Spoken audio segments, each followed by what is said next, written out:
감동적인 찬양입니다. 그렇죠?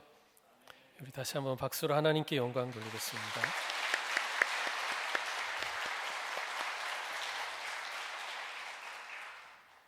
이 시간 우리 주님의 크신 은혜가 성도 여러분에게 함께 하시기를 축원합니다. 우리 곁에 계신 분들과 서로 인사 나눌 때 사랑합니다, 축복합니다 인사 나누겠습니다.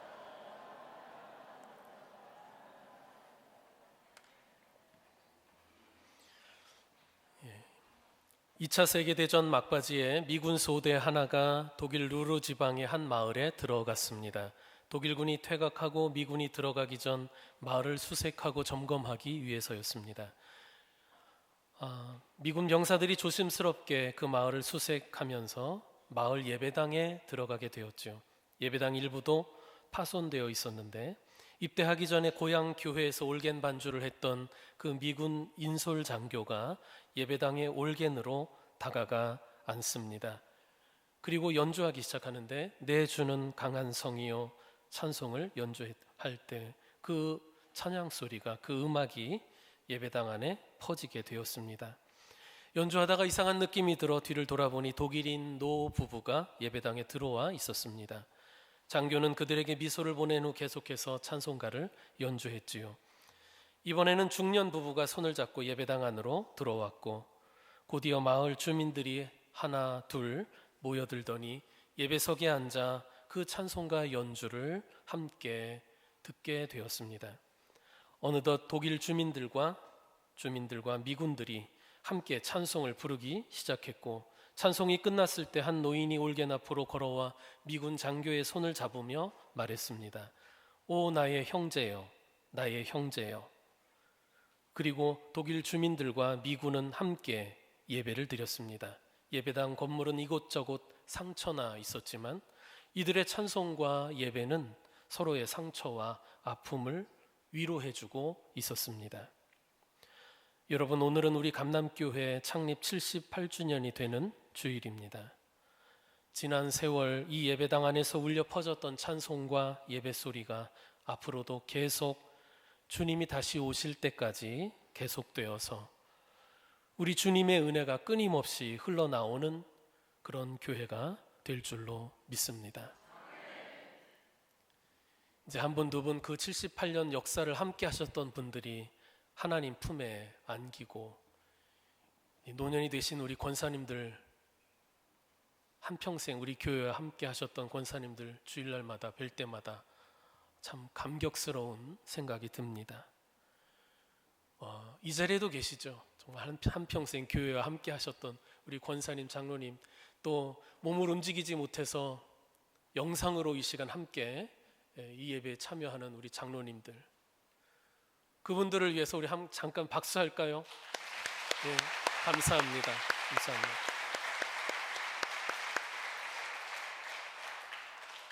여러분, 오늘 본문에 보면은 성전으로부터 흘러나온 강물이 메마른 땅을 적시면서 생명의 역사를 이루는 모습이 묘사되어 있습니다. 고대 중동의 강자로 등장한 바벨론이 주전 605년과 597년 두 차례에 걸쳐서 예루살렘을 침공해서 유다를 약탈하고 백성들을 포로로 잡아갔습니다. 주전 605년 1차 침공 때 바벨론 포로로 잡혀간 젊은이 중에 다니엘이 있는 것이고, 주전 597년 2차 침공 때 포로로 끌려간 사람들 가운데 바로 25살의 청년 에스겔이 있었습니다. 에스겔은 포로 생활 중 나이 30이 되던 그 해에 예언자로 하나님의 부르심을 받게 되죠. 그는 두 종류 예언의 말씀을 전해야 했는데, 하나는 고국에 남아있는, 여전히 불순종하고 있는 고국 유다와 예루살렘을 향해 경고의 메시지를 전하는 것이었고, 또 하나는 바벨론의 포로로 끌려온 유다 동포들을 향해 하나님의 회복의 약속의 메시지를 전하는 것이었습니다. 그가 이렇게 바벨론에서 예언 활동을 하고 있던 중에 정말 비극적인 소식을 전해 듣게 되는데, 바로 조국 유다가 완전히 멸망했다는 소식이었습니다. 주전 586년이었죠. 바벨론 군대가 다시 예루살렘을 침공해서 이번에는 예루살렘 성을 완전히 초토화시키고 또 그 성전을 불사르고 완전히 파괴해버렸습니다. 많은 유다 백성들이 죽임을 당했고 또한 많은 이들이 포로가 되어 바벨론에 끌려갔습니다. 유다의 마지막 왕이었던 시드기야는 붙잡혀서 두 눈이 뽑힙니다. 그리고 쇠사슬에 묶여 바벨론으로 끌려가 죽임을 당했죠. 유다라고 하는 나라가 완전히 사라진 겁니다. 바벨론의 포로로 끌려온 유다 백성에게는 이제 조국도 없어지고 돌아갈 고향집도 없어졌습니다. 무엇보다도 유대 신앙의 중심이었던 예루살렘의 성전이 불타고 완전히 파괴되어 버린 그 사건은 그들 마음에 큰 상처를 안겨주었습니다. 그리고 이 무렵 에스겔은 아내의 죽음이라고 하는 개인적인 아픔도 겪게 됩니다. 예언자로서 나라 잃은 백성들에게 하나님의 말씀을 전해야 할 에스겔 개인의 상황도 말이 아니었던 거예요. 하지만 그런 아픔을 안고 에스겔은 하나님께서 환상으로 보여주신 이스라엘 회복에 대한 메시지를 백성들에게 전했습니다.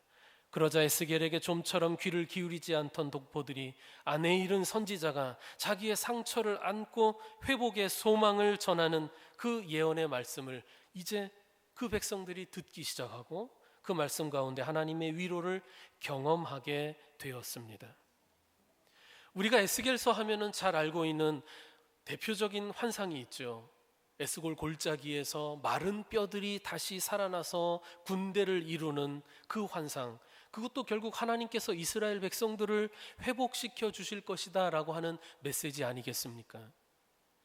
무엇보다 예루살렘 성전의 상실로 인해 마음과 신앙에 큰 상처를 입은 유다 백성들에게 하나님은 에스겔을 통해서 새로운 성전에 대한 환상을 보여주십니다. 새로운 성전을 보여주시는 거예요. 이 성전에 대한 환상이 바로 에스겔서 40장에서부터 시작되는데 하나님께서는 에스겔에게 성전의 구석구석을 보여주시면서 자세히 보여주시면서 장차 이 성전 안에서 이루어지게 될 예배와 그리고 각종 성전의 규례들에 대해서 말씀해 주셨습니다.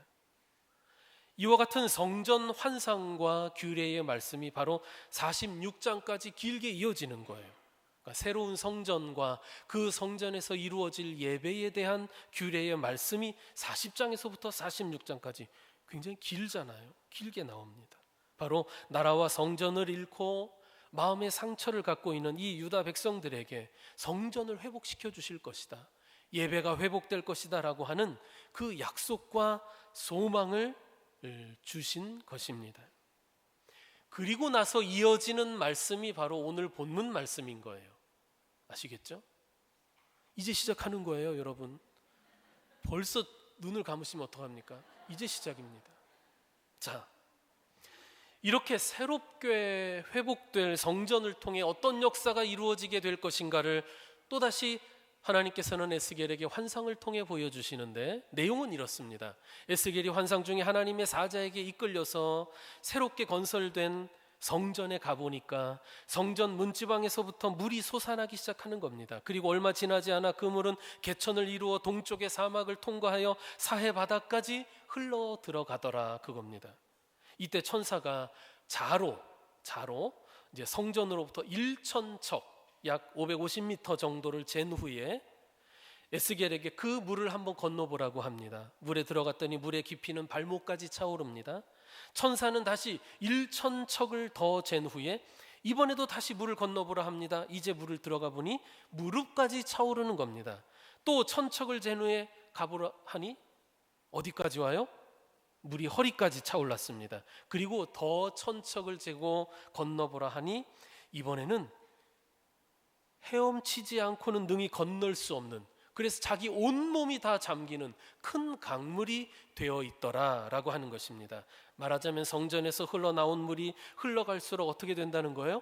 점점 깊어졌다라는 거예요. 강물이 되었어요. 이렇게 성전에서 흘러나온 물이 강물이 되어 메마른 지역을 통과하면서 아라바의 사해, 즉 죽음의 바다에 이르렀고, 그러자 어떤 생물도 살 수 없었던 그 죽음의 바다가 다시 살아나는 거예요.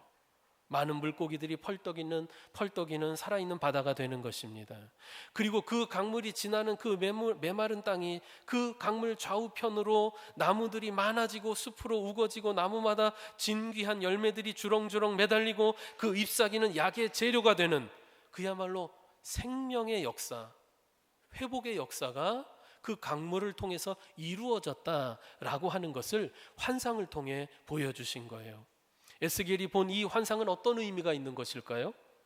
성전에서부터 물이 흘러나와 강이 되고 바다까지 이르렀는데 이렇게 성전에서 나온 물이 흘러 메마른 땅을 지날 때 그 죽음의 땅이 나무들로 우거지고 열매와 잎사귀가 풍성하게 맺히는 생명의 땅이 되었다는 거잖아요.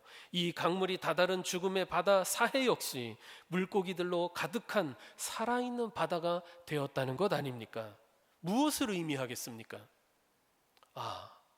지금 이 유다라고 하는 나라는 망하고 성전도 완전히 무너졌고 황량한 곳이 되었지만, 그리고 이 유다 백성들은 포로로 끌려와 있는 신세지만 장차 하나님께서는 그 성전을 다시 세우실 것이고 이 성전을 통해 하나님의 은혜와 능력이 흘러나와 강물처럼 흘러나와 그로 인해서 약속의 땅이 다시 살아나고 하나님의 백성이 회복되는 생명의 역사가 일어날 것이다 라고 하는 그런 의미 아니겠습니까? 하나님께서 당신의 백성과 또 그 기업을 회복시키실 것임을 이런 환상을 통해 보여주신 겁니다. 당시 바벨론에 끌려간 유다 포로들 다수가 어떤 일을 하고 있었냐 하면은 그 유프라테스 강의 지류인 그발 강가의 니프루라고 하는 곳에 정착해서 살면서 바벨론이 이제 공사하고 있었던 강의 물길을 다루는 운하 건설의 강제 노역으로 이제 동원되고 있었거든요. 본문에서 생명을 살리는 중요한 요소로 물이 등장하죠. 실제로 물은 생명과 풍요의 원천입니다. 생물이 존재하기 위해서 없어서는 안 되는 생명 유지의 가장 중요한 요소가 물이죠. 여러분도 물이 없으면 못 살 거예요. 그래서 성경은 주님 없이는 우리가 살 수 없기에, 또 생명을 얻을 수 없기에 주님을 물에 비유하지 않습니까? 바로 생명수에 비유합니다. 요한복음 4장에 보면 사마리아의 수가라는 동네 우물가에서 예수님께서 물을 기르러 나온 사마리아 여인과 대화하는 중에 이렇게 말씀하시죠. 요한복음 4장 13절 14절, 이 물, 즉 우물물을 마시는 자마다 다시 목마르려니와 내가 주는 물을 마시는 자는 영원히 목마르지 아니하리니 내가 주는 물은 그 속에서 영생하도록 솟아나는 샘물이 되리라. 이 여인이 물을 기르러 나왔는데 이 우물물은 마시면 잠깐 목마름을 해결하겠지만 다시 목말라지겠지요. 그렇지만 예수님은 끊임없이 솟아나는 생명수가 되어서 우리를 끊임없이 해결시켜 주시는 분이다 라고 하는 것을 이야기하는 거죠. 그리고 이 생명수는 하나님의 말씀이요 성령이라고 우리는 말할 수 있습니다. 왜냐하면 예수님이 곧 하나님의 말씀이시라고, 로고스임을 요한복음 1장에서 제일 먼저 말씀하고, 또 성령은 예수 그리스도의 영이시니까요. 요한복음 7장 38절과 39절에 이렇게 말씀했습니다. 나를 믿는 자는 성경의 이름과 같이 그 배에서 생수의 강이 흘러나오리라 하시니 이는 그를 믿는 자들이 받을 성령을 가리켜 말씀하신 것이라. 아멘. 성전에서 흘러나오는 물은 생명력 있는 하나님의 말씀이자 곧 성령을 의미한다고 할 수 있습니다. 예루살렘 성전은 무너졌어요. 폐허가 되었습니다. 하지만 하나님께서는 성전을 새롭게 세우실 것입니다. 그리고 이 성전으로부터 생명수가 흘러나와서 생명의 역사를 이룰 것이다 라고 하는 것을 환상을 통해 보여주신 거잖아요. 성전에서 나온 그 물이 흘러가는 곳마다 치유의 역사, 회복의 역사, 다시 살아나는 역사가 일어나지 않습니까? 주님의 은혜가 그렇게 역사하는 것입니다. 말씀이 역사하는 곳, 성령이 역사하는 곳에 바로 그와 같은 치유와 회복과 소생의 역사가 일어나는 것입니다. 할렐루야. 그런데 여러분, 그런 은혜가 어디에서부터 흘러나오나요? 그 은혜의 강물이 어디에서부터 시작되는 것입니까? 바로 성전에서부터 흘러나오는 것이죠. 참 성전인 주님으로부터 흘러나오는 것입니다.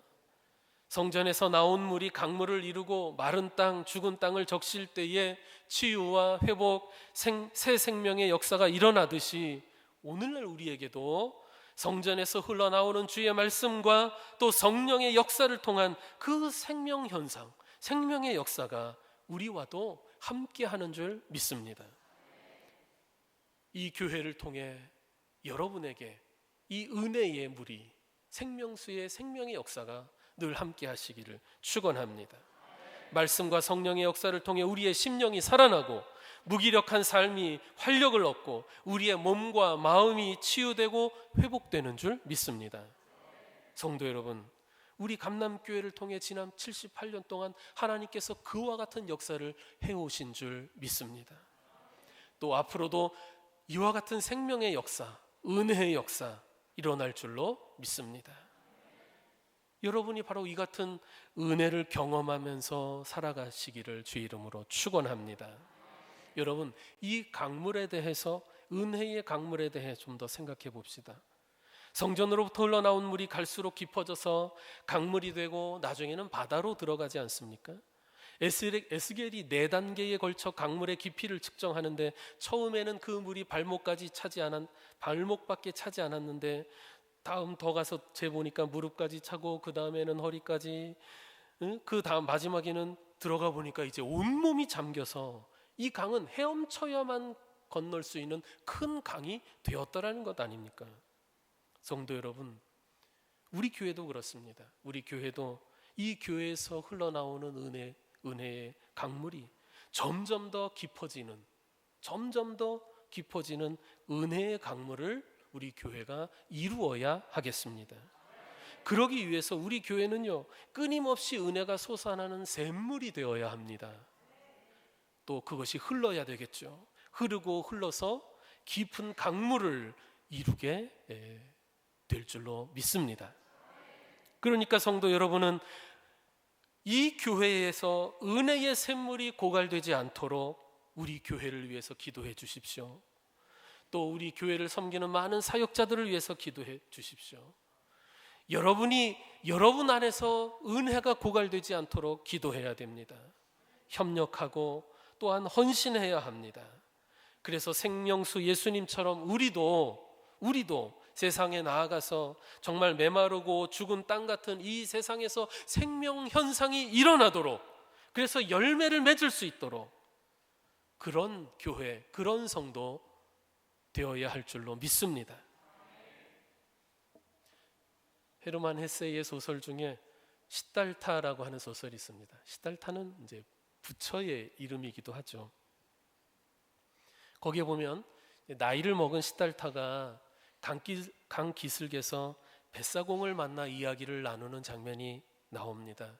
그 뱃사공은 시달타가 젊었을 때 그 강을 건널 때 건네준 적이 있는 뱃사공이에요. 시달타가 이 뱃사공에게 지금껏 자기가 살아온 자기의 인생을 이야기해 줍니다. 그러자 뱃사공이 정말 마음을 다해 귀를 기울여서 이 시달타의 인생 이야기를 들어주는 거예요. 시달타가 감동을 했습니다. 그래서 뱃사공에게 그렇게 경청하는 법을 좀 나에게 가르쳐 주시오 라고 요청합니다. 그러자 뱃사공이 이야기해 줍니다. 시달타에게 우리는 이 강물로부터 모든 것을 배울 수 있습니다 라고 이야기해 줍니다. 그러면서 하는 얘기가, 강물은 우리에게 아래를 향해 나아가야 한다는 것, 그리고 깊이를 추구해야 한다는 것을 가르쳐 줍니다 라고 얘기해 주는 거예요. 즉 우리 인생이 아래를 향해 나아가고 그래서 깊이를 추구해야 된다라는 거예요. 물은 아래로 흐르죠. 그래서 낮은 곳으로 모여 깊어질 수 있습니다. 인생도 그런 거예요. 겸손하게 아래로 향할 때 깊어질 수 있는 것이죠. 노자에 보면 우리 도덕경이라고도 하죠. 상선약수라는 말이 나옵니다. 아주 유명한 말인데, 상선약수, 최고의 선은 물과 같다라는 뜻이죠. 도라고 하는 것이 물과 같다는 거예요.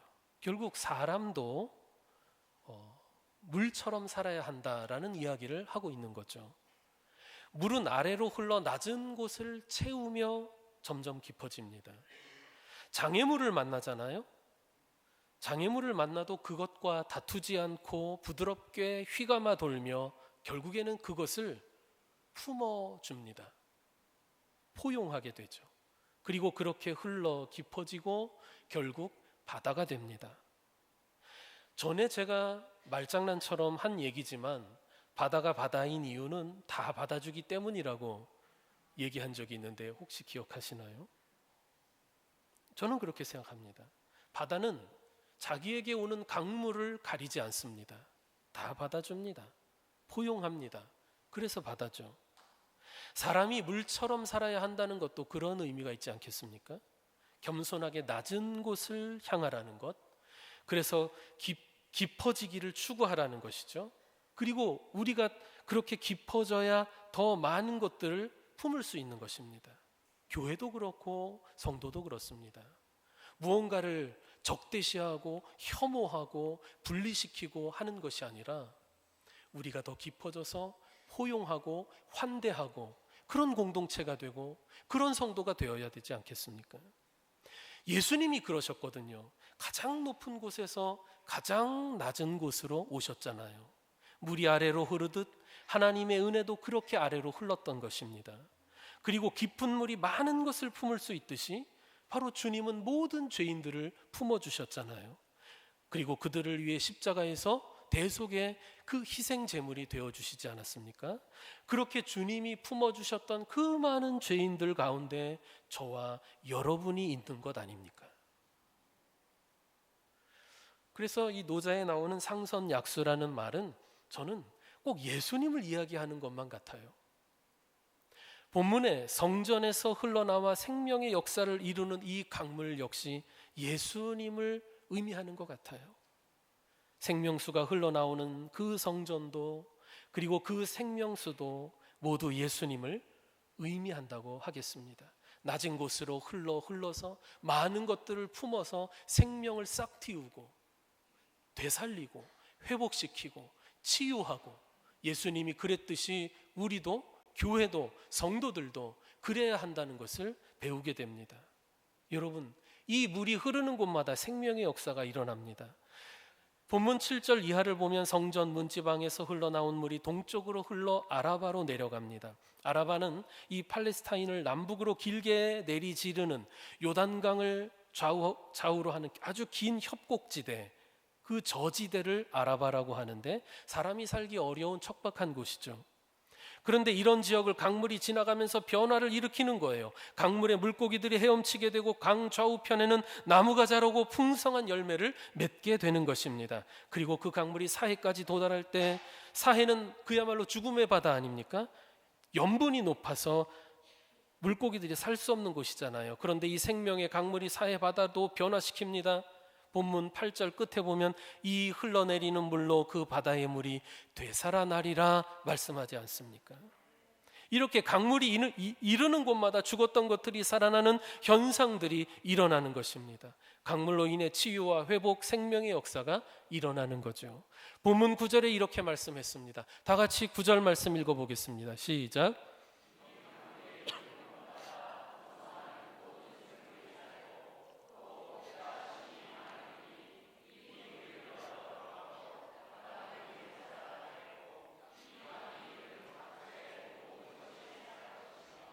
아멘.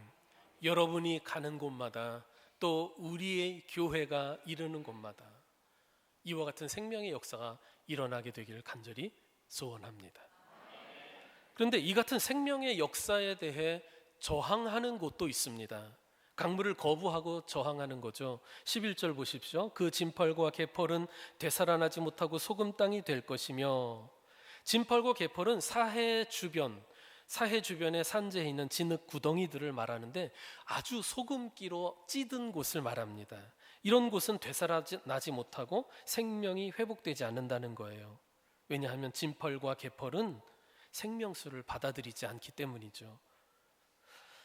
여전히 죽음이 지배하는 소금 구덩이로 남게 되는 것입니다. 고쳐지지 않고 변화되지 않고 죽음의 상태를 고집하는 거죠. 영적으로 보자면 이 진펄과 개펄은 말씀과 성령을 거부하는 영역이라고 할 수 있어요. 예수 그리스도를 거부하는 존재라고 할 수 있어요. 그것이 어떤 지역일 수 있고 어떤 사람일 수 있고 그 사람들의 모임일 수도 있어요. 혹은 어떤 한 개인의 삶의 여러 영역 중에 한 부분일 수도 있겠죠. 우리는 진펄과 개펄이 되지 말아야 합니다. 우리의 삶의 어떤 영역도 진펄과 개펄로 남아있지 않아야 합니다. 우리 교회도 그래요. 진펄과 개펄 같은 것이 없어야 합니다. 우리 자신에 대해 생각해 봅시다. 성전에서 흘러나온 생명수가 말씀과 성령을 의미하고 곧 우리 주님을 의미한다면 나는 과연 그 생명수에 얼마나 영향을 받고 있는지를 생각해 봅시다. 여러분은 그 은혜의 강물에 얼마나 영향을 받고 있습니까? 어떤 사람은 그 강물에 발목만 담글 수 있겠죠. 어떤 사람은 무릎까지, 어떤 사람은 허리까지, 그리고 어떤 사람은 또 온몸을 강물에 담그고 헤엄치는 상태일 수도 있겠죠. 그리고 어떤 사람은 진펄과 개펄처럼 아예 그 강물의 영향을 거부하는 사람도 있을 겁니다. 그런데 발목까지 담그고 경험하는 강물과 무릎이나 허리까지 담그고 경험할 수 있는 강물은 다를 겁니다. 그리고 온몸을 담근 채 헤엄을 치며 경험하게 되는 강물은 또 다를 겁니다. 발목까지 담그고 강물에서 우리가 얻을 수 있는 것과 무릎이나 허리까지 담그고 얻을 수 있는 것 다를 것이고 온몸을 담그고 강물에서 얻을 수 있는 것 다를 겁니다. 그리고 바다까지 나아가서 얻을 수 있는 것이 또 다르겠지요. 우리가 발목까지만 담근 채 강물이나 바다에 대해 논한다고 한다면 어불성설이라고 할 수 있겠죠. 또 강물과 상관없이 진펄과 개펄인 채로 이 강물은 저렇다, 또 바닷물은 저렇다라고 평가하고 판단하는 것 역시 적합하지 않을 것입니다.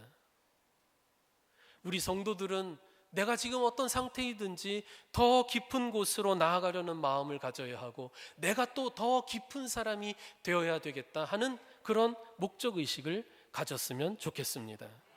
그것을 달리 표현하자면 주님과 더, 이 생명수 강물이 되시는 주님과 더 친밀해져야 한다는 것이고, 또 달리 말하면 말씀과 성령의 인도하심에 우리가 점점 길들여져야 한다는 것을 의미하지 않겠습니까? 야고보서 4장 6절 말씀에 의하면 하나님은 어떤 분이냐? 더욱 큰 은혜를 주시는 분이라고 말씀합니다. 우리가 다 하나님의 은혜 가운데 있겠지만 더욱 큰 은혜를 주시는 분이니 우리는 더 큰 은혜를 사모하는 마음을 가져야 됩니다. 더 깊은 곳으로 나아가야 합니다. 더 깊은 잠에 빠지지 마시고 다 끝났습니다. 더 깊은 은혜를 사모하자. 발목만 담그지 말고 무릎까지 들어왔으니 됐다 하지 마십시오. 허리까지 거기에서 멈추지 말고 온몸이 그 은혜의 강물에 적셔지고 그 안에서 즐기고 헤엄치기를 사모하는 성도가 됩시다.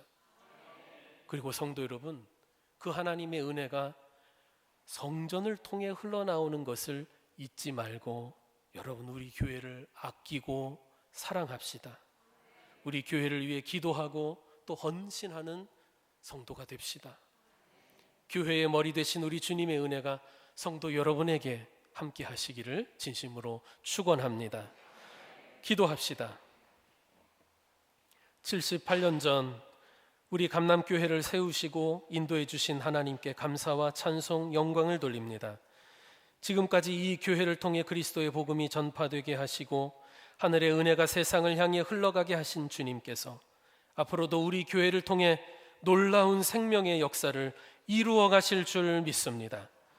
주님, 우리 교회가 은혜의 샘물이 마르지 않게 하시고 그 은혜가 죽어가는 세상으로 흘러가서 생명과 구원의 역사가 계속될 수 있도록 우리를 성령과 말씀으로 충만하게 하옵소서. 예수님의 이름으로 기도드리옵나이다. 아멘.